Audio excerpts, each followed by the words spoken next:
G'day, everybody, and welcome to another DUC Migrating to Australia podcast. My name is Wes Zan, and today I'm joined by Jay McKee. So, Jay, welcome, buddy. Yeah, thanks a lot, mate. Thanks for having me. Thanks for taking the time. No, thank you for making the time, mate. So, for the listeners out there, we like to interview people in different parts of their journey. And, Jay, you're at a really good part, mate. Skills assessments done, English test done. You've had your invitation to apply. Now you're waiting for the visa to be granted. So, before we indulge, like get into that, let's just hear a little bit about you and your family and all that. So, how old are you, mate? I'm 37. I've got my partner, Jess, and she's 35. And I've got Yeah, two little nice. boys. How old are the kids, mate? James is 9 and John is 5. Yeah, nice. So you are 4 J's, mate. Almost triple J. Absolutely, yeah. Team J. You've done it. We did the same with our kids, actually. I got a Jet, a Jax, and a Jazz. Yeah. Nice. It all works out. Well, I remember I was having a bit of a query sometimes. So I phoned the DUC Australia number, and you actually picked up, and you were dropping your children off or picking them up from football. Now, not that I advocate everyone to start phoning you up, Wes, but it just goes to show the strength of the DUC, you know? Yeah, it's good, man. It's good. You call our Aussie office, I answer. It's weird, like being the owner of the company, I still like to answer the phones for inquiries, just so I can direct them to the right people. Being in Oz, mate, we get lots of clients where you were back when you're on your work and holiday visa, being here looking for information. So I've got to work out which agent to send them to, if we can help them or not. So, no, but it's always good, man. Whenever I get a UK number come in, I figure they're our client. Absolutely, yeah. Which is no, cool. That's great. So let's run through the pros. Well, so actually, whereabouts are you based, mate? So I'm based in the Isle of Man, which is a little British isle, not far off the coast of Liverpool, really. And what happens in the Isle of Man? There's the famous TT races, which some may be familiar with. Greatest road race in the world. It's also a tax haven, but that doesn't affect your working class heroes like us. So yeah, I mean, not a lot, to be honest. It can be a little bit like Coronation Street sometimes. Things just, everyone knows your business, and it kind of revolves around and round. And yeah, after living in Australia for 2 years, my missus lived in Hong Kong for 6 years. We're ready to go on adventures. Yeah, good, man. So what's this race? What is it? Is it the race? It's not the real dangerous race where they go on motorbikes and fang around, is it? Or is it a bike race? Yeah, it's on motorbikes and it's around the streets. So it's around like past people's houses and yeah, just around the whole island. Dangerous, isn't it? People pass away, don't they? Yeah, every year. Yeah, from all people come around.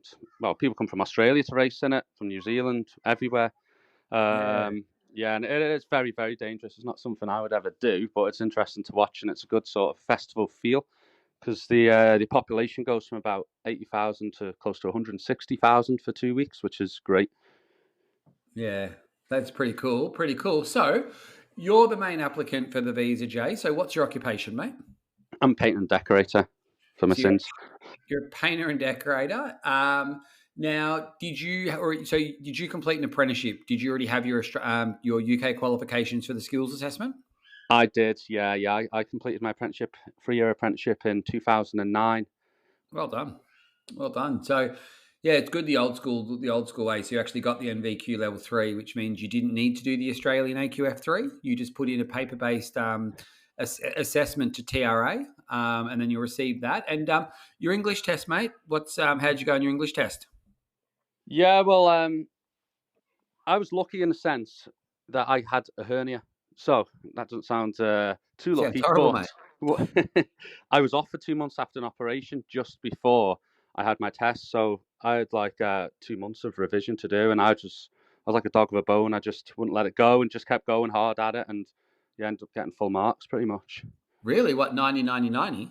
Pretty much, mate. Yeah. I mean, it bored me to tears. But do you know there's going to be a lot of female listeners listening to this going, hang on, if Jay the painter and decorator can do it, husband, you can do it as well, because that's exactly, mate. Exactly. That's a massive score. Well, I've got dyslexia as well, so that was an interesting way of going about it. But also, I went back and got my English GCSE, and I got an A in that, so I thought I'd ace it. But it's not like normal English at all. Yeah. And so let's talk about your dyslexia. Is it boy dyslexia where you're a tradie and we don't read and write, but it's not something we do all the time, or is it Pretty actually, much. like officially diagnosed dyslexia, or just like I No, call myself dyslexic in that way because yeah, reading and writing before I set the company up, it wasn't something I did very often. exactly. That's it. But it's not really used to doing it all the time. Like I say, I went back and got my English, but other than that, I've not done an awful lot of tests and stuff. So Yeah. it was, yeah, it was a challenge. Yeah, good on you, man. Well, that's the beauty of life, mate. We get these challenges, and you got to do it. So, but that's it. That's huge, mate. So you actually got high score, and how many years of paid work experience did you submit, mate, when you were doing your work experience? Um, Top of my head, I can't remember. It must have been about 10 or 11, something like that. Okay, yeah. So you got so you went maximum points. So you got so are you what visa? You're on the 189, are you? Yeah, yeah, I got invited for the 189, which I was quite surprised about. That's huge, mate. Yeah, That is absolutely. huge. So listeners out there, the 189 is probably the dream visa people go for. It's when you put in the visa directly to immigration, no state nominations. Um, when Jay's visa arrives, it'll mean he'll be a permanent resident from the day he enters. So for the next 5 years, him and Jess and the kids will be permanent residents. And after being in Australia for 4 years, they then can apply for their citizenship. So 189 visa, awesome. Let's go back in time a little bit. Okay. You mentioned at the start that you spent a couple of years in Oz, and then Jess spent some time in Asia. Did you go to Asia as well, or you just went to Oz? I went to Australia for 2 years, did my initial year, and then I worked in the Pilbara, in the mines, Nice. and did my regional work there. Worked up in like Port Hedland, Carafa, Panawanaka. Uh, Yeah. Earned some Work really on the good coin suntan. because you can't spend it. Sorry. Work on the suntan out there, mate. Nice and hot.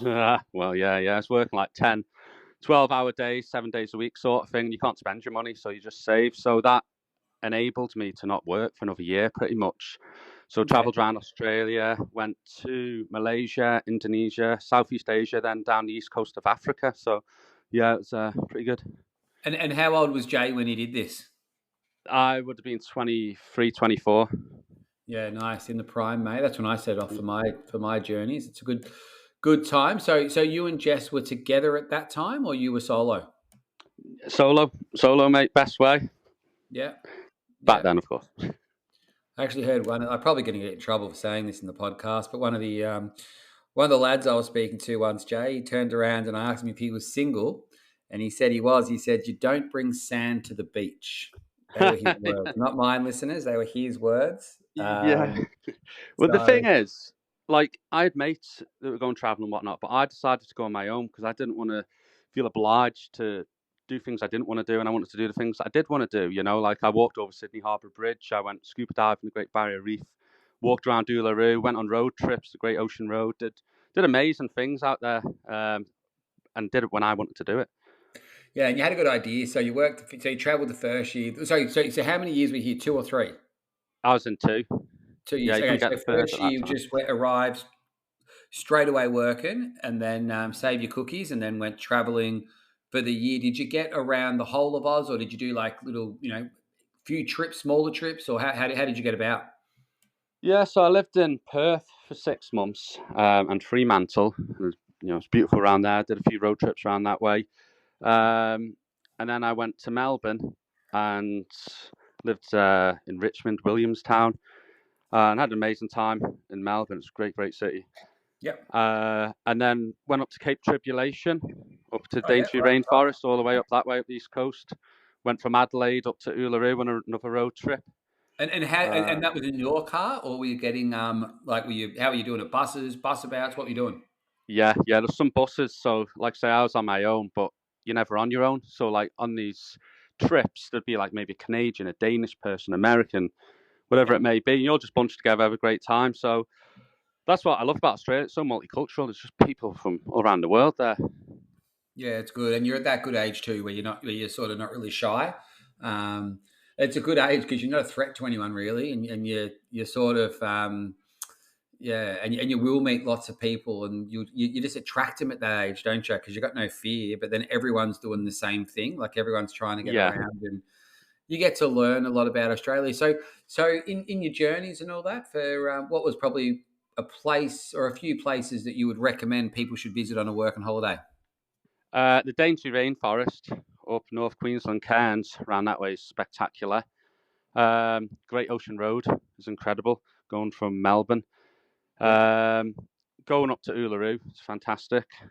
How Um, long did you spend in Uluru? it's probably only a few days, probably about 3 days around Alice Springs and Uluru. Yeah. Um, Next time when I take my children, I'll be going for a lot longer. I love it up there. I spent nearly 6 months up there. It's bloody awesome. I was working on the resort. It's so good. It's Yeah, yeah. I'm gonna go stay out in the bush. That's the big dream, really. Get like a 4-wheel drive and just go stay in the bush with the family, and go bring them up the true blue Aussie sort of way. Really, always being outside and going on adventures.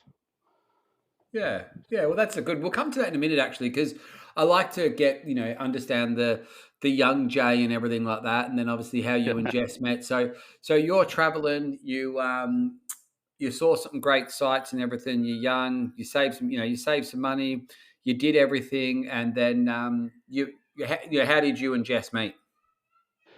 Actually, so like Jess, Jess's parents lived one street away from me, so we knew each other when we were about 14, 15. And then she was a local barmaid, and I was always flirting with her, trying to get a number, or whatever, and didn't quite work out. So then she seen I was travelling. And I came back, and she organised to meet up to talk about her going travelling. End of the story. Basically, she didn't go travelling. We got together, stayed on the Isle of Man, got a house, and 2 children later, and thinking, now's the time. Now's the time to go. Geez, you're on a promise, mate. I'll get you to Australia. Yeah, A couple of J's later, you're and years. So obviously so you guys have been together for how many years, mate? 11 years now. 11 years. All right. So she's heard your stories and everything like that. Was it easy to convince her to go, or it was a no brainer? Like yeah, Jess, we're this is what I want to Yeah. do. Do you want to be a part of it, or she was the whole way keen to join you?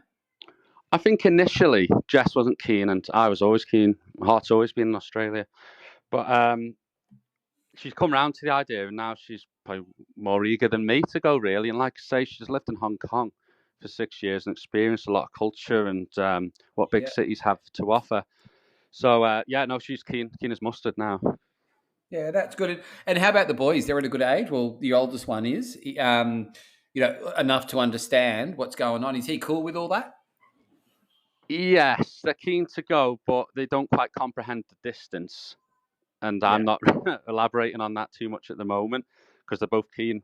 So John, the little one, he was telling all his teachers at school that we're going to Australia next month. So everyone's coming up telling me goodbye. I'm like, hang on, we might not be going for a little while yet. Yeah. So let's talk about that. So when did you put? So when did you get your invitation to apply? Or when did you pay your government fees? I paid my fees in June. Okay.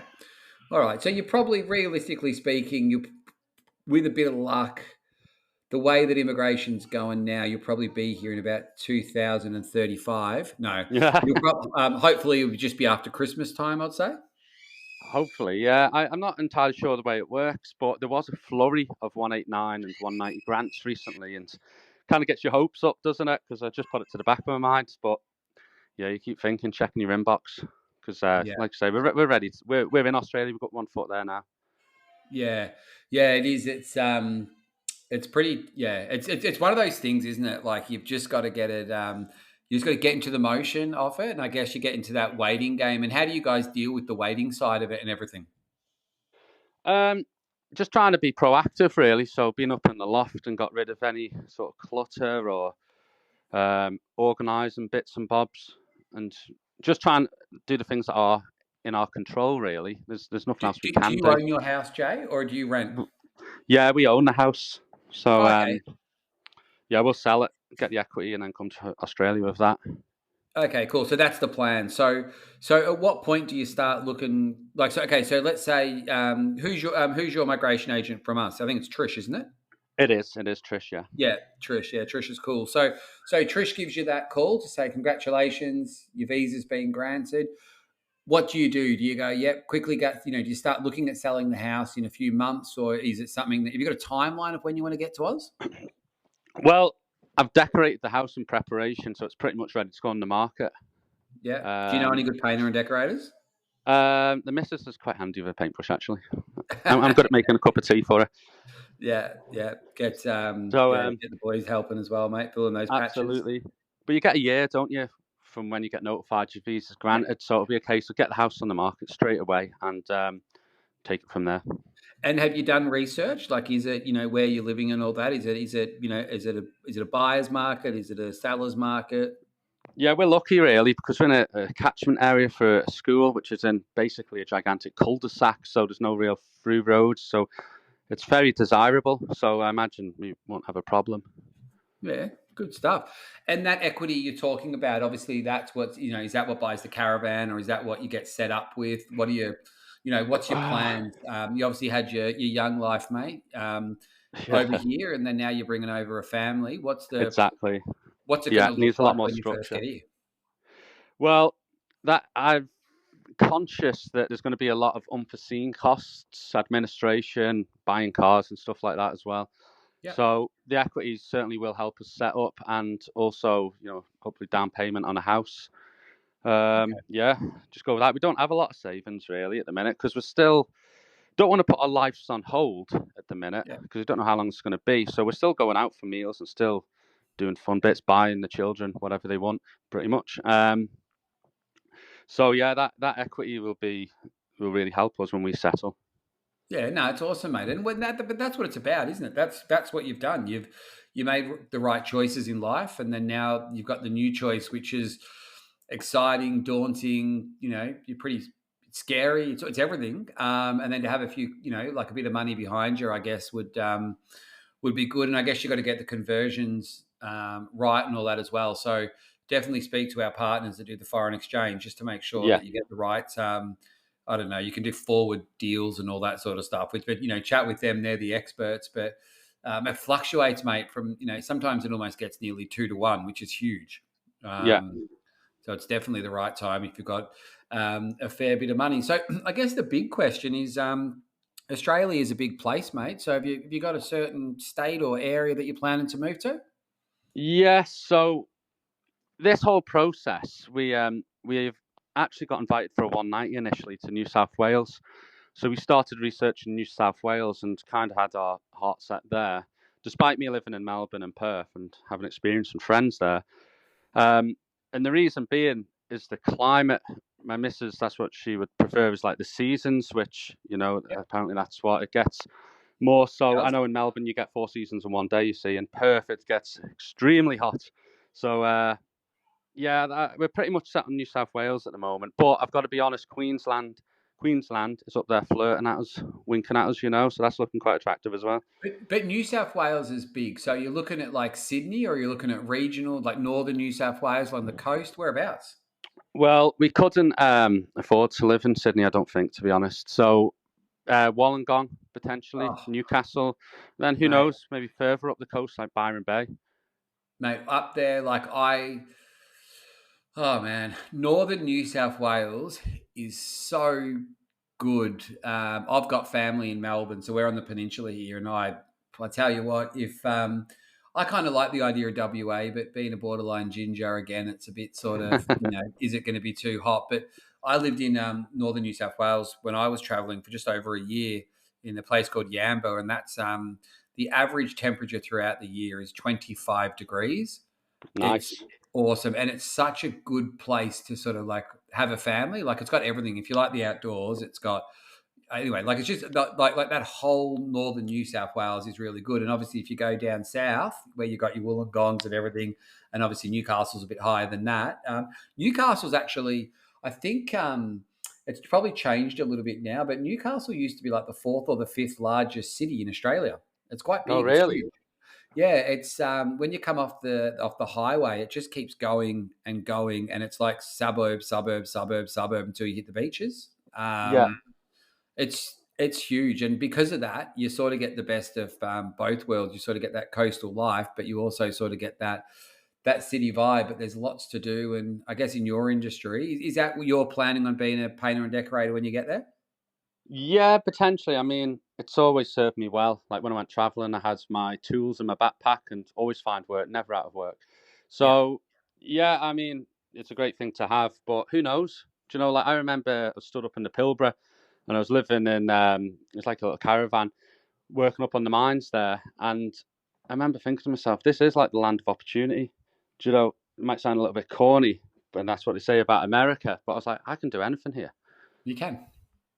you know, I so think that who goes knows? with everything with life. If you put yourself in a position where you're taking your like life's hard, isn't it, mate? You got two kids, you know it. You know you're going to go Yeah. through lots of things in life, but it just is. It's opportunity. You got to put yourself out there to make it. If you're not happy with something, you can be there and be unhappy, or you can make the choices to change it. Simple. Yeah, absolutely, And who absolutely. Like, cares if you make the wrong decision, mate?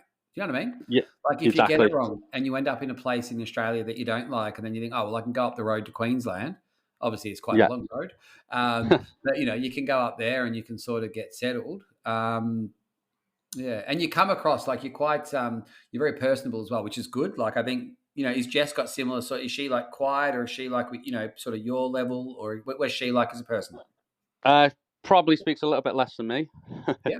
uh, but yeah, no, she's very outgoing as well, as are the boys, so won't have a problem settling in with the Aussies.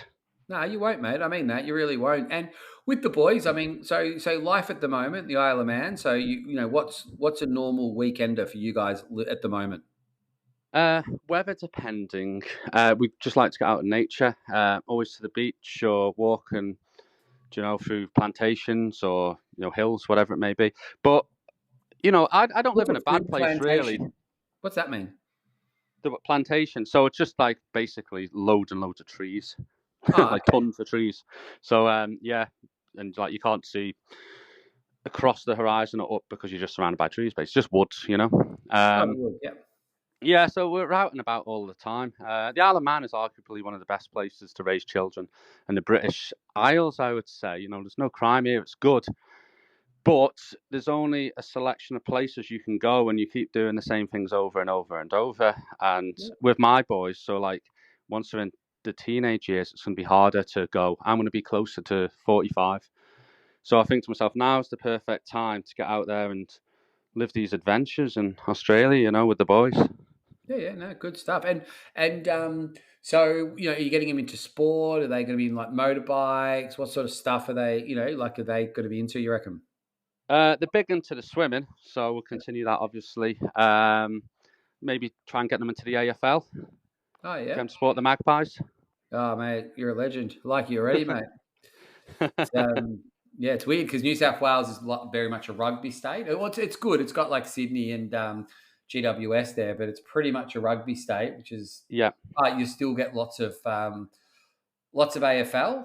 You'll just have to travel a bit to get them. There's only two teams there, where in Victoria you've got like 14, I think. Then you have a yeah, couple in WA, a couple in Queensland, and then I think the team coming in Tassie. So yeah, but now the yeah, sports, it's a great way for you to when we do the podcast when we've got people that are here.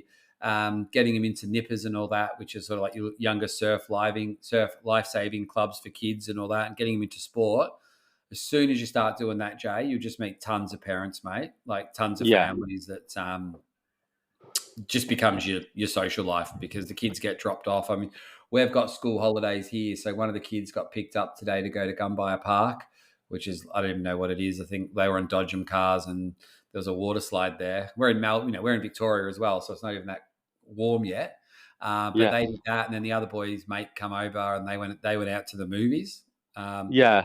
Both of those are from school, but they actually both play footy as well with each other. So Nice. um, my advice would be, yeah, they are into sport and that. Definitely get them out there in, in groups. And have you thought about the schooling side of it as well? Like, depending on what time you. So let's say our schooling starts in, pretty much the end of January of the years. Have you and Jess sort of said, oh well, if we get there in September, do you give the kids a couple of months to run free, get them settled, and then put them to school, or are you planning on as soon as you get here putting them in school? Um, it would be great looking if we look at the numbers and Jess can stay off for a month or two. help set up and have time with the boys and integrate them, that would be ideal. I'll be straight into work when I get there. Yeah. So I'm not entirely sure, to be honest. We'll just have to see how it goes. We're quite haven't really looked past this part too much. Sell the house and then we'll deal with that. Yeah, it's okay. You have a chat with one of our relocation agents when you work out exactly sort of where you're heading, and they'll be able to sort of, point you in the right direction and give you some advice because it is good. I mean, we got here in September, and one of the, Jet just finished. Oh, I always a reception. Yep. No, yeah, I think he was just finishing reception. So then he then went straight into prep, but we Okay. didn't. We came in the pandemic, but we sort of waited for him to get in January, and I thought it was the best thing ever because it gave him time to sort of settle, Yeah. to do things as well, to sort of get used to it. But I guess I don't know. It's hard when they're that age, isn't it? Especially when you got a 9-year-old as well. So, what grade's he in at the moment? He's just went into year 5, but I Year understand five. when they get to Australia, they go back a year because of the way the term times run. Yeah, yeah. It's usually what happens. That's what I mean. It depends when you get here. You got to make those choices. Yeah. It also depends on his age and when he's born. But I think, oh, it's obviously it's parents' decisions. But I hear lots of people keep the kid at that lower rate. Like instead of putting them up, they can go down. It's sort of good for the kid academically, but I also think so, yeah. physically as well. We noticed that with Jet. Like he's sort of, he's dominating his, like with his sport and all that. But he's clever as too because he had that extra year of school in the UK. Yeah, I like that idea. I think it's wise. Yeah. First one driving, Jay, out of these mates and all that too, a little bit, might, Yeah. might help him. So Absolutely. He's that's a cool good. guy.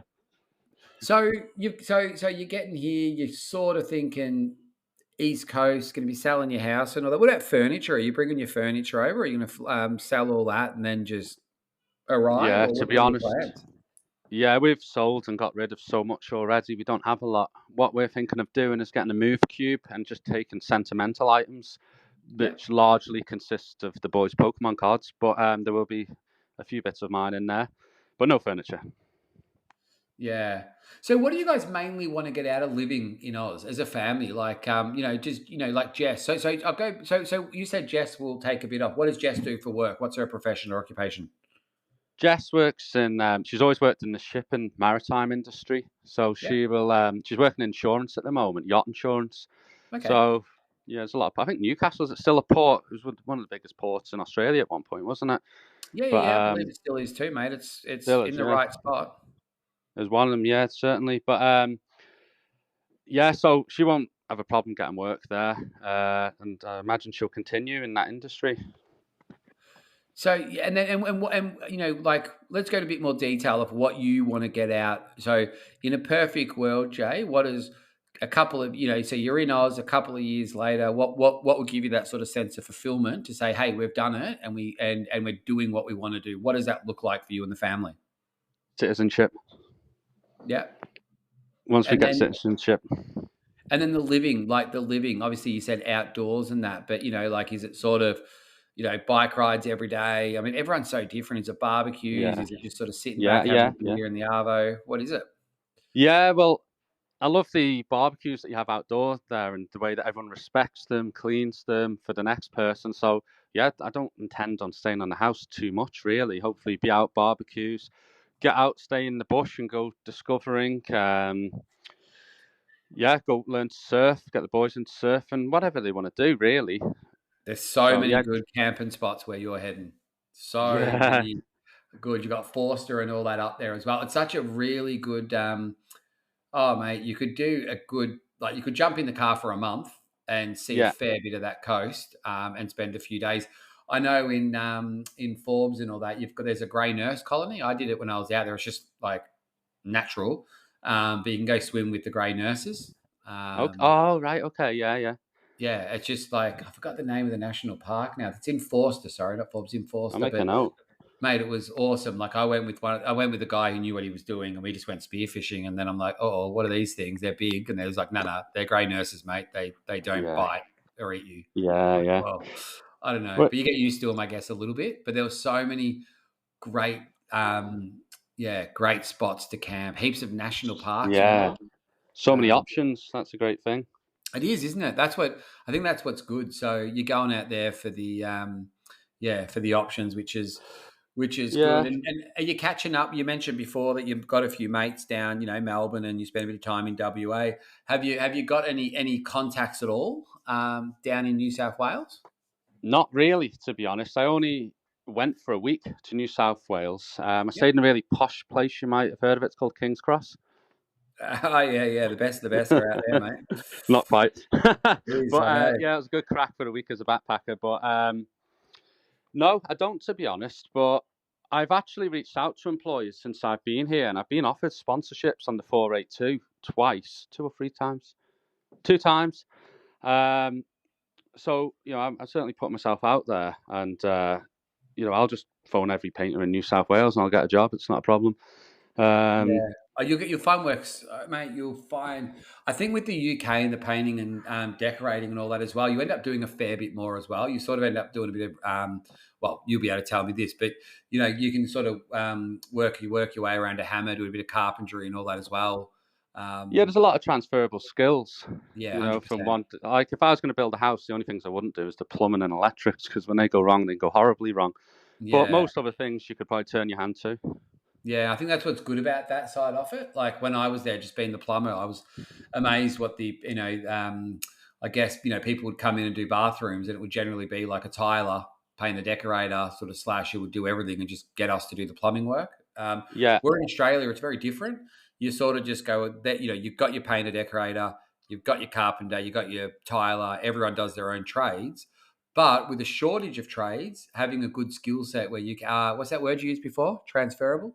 The skills are yeah, transferable transferable. skills. Yeah, If you've got that behind you, Jay, then it opens just up so many more avenues to yeah, support the family and just find that thing that suits you to get you to that lifestyle that you want to, be. absolutely. Yeah, yeah. I quite like the flexibility of being self-employed. And hopefully, this is something my missus can find, because to go on these adventures like the summer holidays. There's a chap on Instagram I follow called Salty Davenport. Have you heard of him? He's over in WA. No. You want to check him out and some of the adventures he goes on, and that's like the inspiration, really. So yeah, just to go off for longer periods, whether it be 2, 4, 6 weeks, Yeah. and being self-employed, I can do that.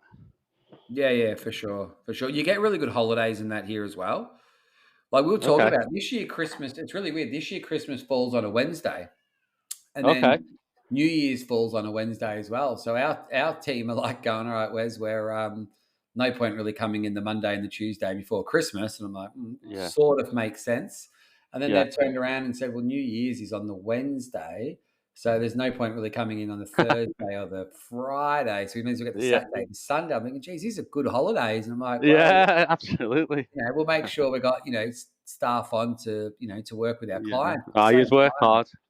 it's holidays. Like it's crazy. And then, but most people you'll find everyone in the construction industry, January's, it's probably changed a bit now with the shortage of tradies and lots of Yeah, people doing cashies and sort of doing that extra bit of work. If you've got a 9 to 5 job or whatever we want to call it, 7 to 3 job in the construction industry, you'll find most people will do like a bit of their own cash work and all that during that time. But okay. yeah, when you're getting here, so people listening, if you are trying to get here in January and all that, you'll hear others in the podcast say it is a pretty quiet time where everyone is a bit, holiday mode, Christmas, and they're sort of, I guess it's the reset, isn't it, before you start the new year? Because what happens Yeah, in January, mate. Before you know it, you're in July. yeah, Then you got the change of weather, and then you're sort of back again. And you think, geez, it's almost Christmas. yeah, yeah, yeah. It flies by, doesn't it? Last 10 years really have flew by having children. Yeah, and it doesn't matter where you are. I guess it's just making those memories of doing it. So, who have you told, mate? Who have you told about your move to Oz? Initially, I didn't tell anybody, but I had to go around, and part of my skills assessment process, I had to get like a printed quotation, the invoice, and a reference of the same person. So I went to an old client and got these documents from them. And then this client went into Marks and Spencers and told my mum, "Oh, so he's off then? He's going to Australia, is he?" My mum didn't have a clue. Oh Is he? gosh, how'd she Small take island, you it? see. Yeah. Well, I broke the news. I sat them down, broke the news to them, and they were like, "We know." I was like, "Oh, okay." So they weren't over the moon, to be honest with you, because the hardest part is taking the grandchildren Yeah. away from the grandparents. They have such a strong bond. I mean, if you could pick up the grandparents and bring them with you, I suppose everyone would do it, wouldn't they? But Well, yeah, you it's got to going to be listen to tough. a podcast we've done soon, mate. We actually hit up. We got asked by the listeners to do a bit of a podcast on a parent visa, so I just interviewed Vic, one of our registered migration agents, Yeah. about all that. So tune into that one because there is ways. Okay. Definitely is ways, so you can explain to them. But there's obviously they've got to match the requirements and all that. But definitely Yeah. a good podcast to listen to that one. Awesome. Yeah, I'll check it out. Obviously not as good as this one, mate. Let's be honest. That's the best one. You know, Mention the magpie. we've got the Jay show on. It's good. So, but yeah. So your parents obviously a bit disappointed. What made them come around to it? Or are they still in? Or are they still feeling the a bit of They sadness? understand. Yeah, I mean, they understand and they can see why, and I'm sure they'd do the same thing themselves in my position. And they're all retired now, so hopefully they can come over as often as they can. And I'm not entirely sure how long the longest period they can come and stay for on a holiday scenario, if it's like 4 months or something like that. But the idea is to get a 4-bed house so that they can come and stay with us for as long as they want, basically, and go off travel in Australia themselves and then come back to us. And then maybe, who knows, meet them in Hong Kong or Thailand or wherever it may be, halfway. Do you know what we did, mate? We when we looked at houses, we actually looked at a house that had like a granny flat out the back, or we call it the beach hut.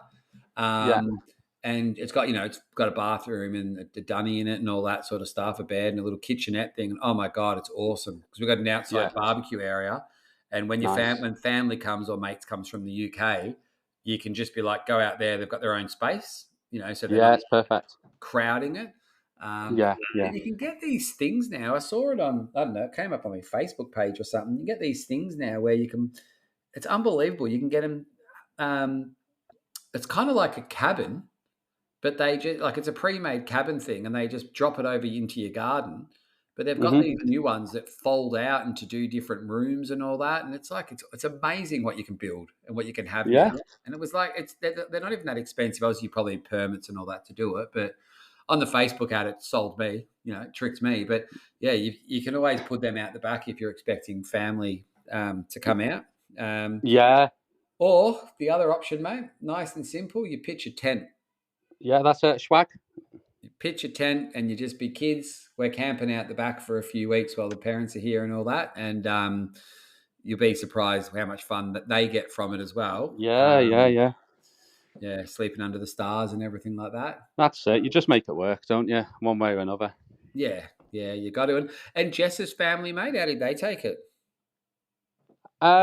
Well, they're quite well travelled because Jess's dad was actually a captain in the Merchant Navy for most of his life, so he's travelled around the world. Yeah, So yeah, he thinks it's a great idea. Totally yeah, understands why. Jess's mum is probably not as over the moon as Jess's dad, I would say. yeah, But I think like they've all known for a while now, so they've all came round to it. I mean, that's not to say it's not gonna all be tears at the airport saying goodbye, but everyone understands why. yeah. And there will be, Jay. There'll be tears, mate. Every time I used to come home to Melbourne and to see my family when I lived in the UK for all those years. Driving back to the airport, leaving mum was just like, you just bawl. Like, you just, Yeah, she'd be like, we'll drive you, one of your brothers. I'm like, nah, I'm getting a taxi because just as soon as you say goodbye, you're in that taxi, you're at the airport, you're just devastated. I didn't want to prolong it yeah, and just keep going, yeah, okay, you have it. And I was trying to manage my wife's expectations when we first came here. I'm like, we'll spend a month with your parents. And then I was like, just don't be sad week one it's kind of good, but then the last week you're in this zone. It's so hard to explain, and the listeners that have been here or thinking about coming over and doing all that, you'll feel it. It's that sort of unspoken about, to then you start talking about that feeling that you get, that it's everyone's nervous now, it's happening, yeah, and you want to experience. I'm definitely telling people to definitely experience it, but geez, the tears flow. My wife's mum and her partner, they're in Devon, and we went to Heathrow. We spent a night at one of my mates' houses before we left. and then they actually drove from Devon in the morning to get our early flight just to see us board the plane. Like Oh wow. 3.5 hour, then like to get back as well. It's like a 7-8 hour round trip just to see us. And I was like, wow, that puts pressure. But my wife was so grateful that she got that one little cuddle more. Yeah, that's it. That moment together. Yeah, Yeah, it's gonna be tough, but like what outweighs it is I've always led my life in such a way that I never want to have regrets. So if yep. I want to do something, the only person stopping me is me, really. So let's go ahead and do it. I don't want to look back and think, I should have done that.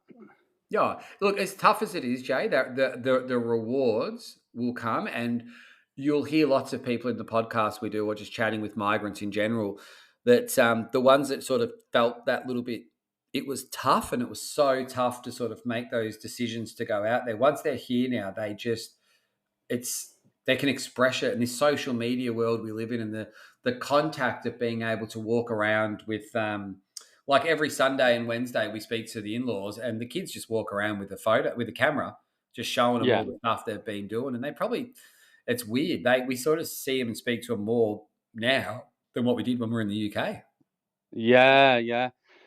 I mean, that's what it's like here because when it's a long, long winter here and you end up hibernating pretty much. So I imagine, we will speak to them more over technology once we're there. Yeah, no, that's awesome. Mate, any advice you've got for others while they're waiting for the visas to be granted, skills assessments to come through? Any advice at all, just before we close up, any advice you'd like to give the listeners, Jay? Um, well, I've started decluttering as mentioned and decorating the house so it's ready to go. So that could be one. Um, oh yeah, when I did my PTE, what I didn't anticipate was there to be there was lots of people in there doing the test also, and they were very noisy. So I'm practicing in like clinical sort of conditions. It's real quiet. So I don't know if you can prepare for that, but that's something to think about. And I guess That's a just really good point, mate. That's a very, very good point. Listeners, definitely take that one on board. Those, we hear that a lot, but maybe it's not expressed enough to where that you are yeah, going to have lots of background noise. So how to learn to listen into what the computer's telling you rather than the person behind you. And I'm hopeless at that, Jay. I'd be more interested in what the other guy's saying than what the computer's saying. So yeah, it's tough. So it might be worth like going revising in a coffee shop or something like that, and having a bit of background noise because yeah, it caught me a little bit off guard. yeah, I reckon that's a really good point. That so, Jay, mate, you have been an absolute star for us to interview, mate. I really thank you for taking the time your No, morning thank you, Wes. um, to do this. And I think, listeners, if you want to be part of the podcast, or if you reach out to Lisa or our team and do it, because we don't earn from this. It's just something that we do to sort of see if we can help make people's lives happen. And Jay, I can't wait to interview you again, mate, in a couple of years and catch up with you and the other Jays. And see what life's like for the McKee family and all that. So, but thank you Absolutely. again, mate, for doing this. And listeners, thanks for tuning in, and we'll catch you on the next one. Thanks again, everybody. Thanks a lot, Wes. Good on you, bud. Take care, mate. Bye, mate. Bye bye.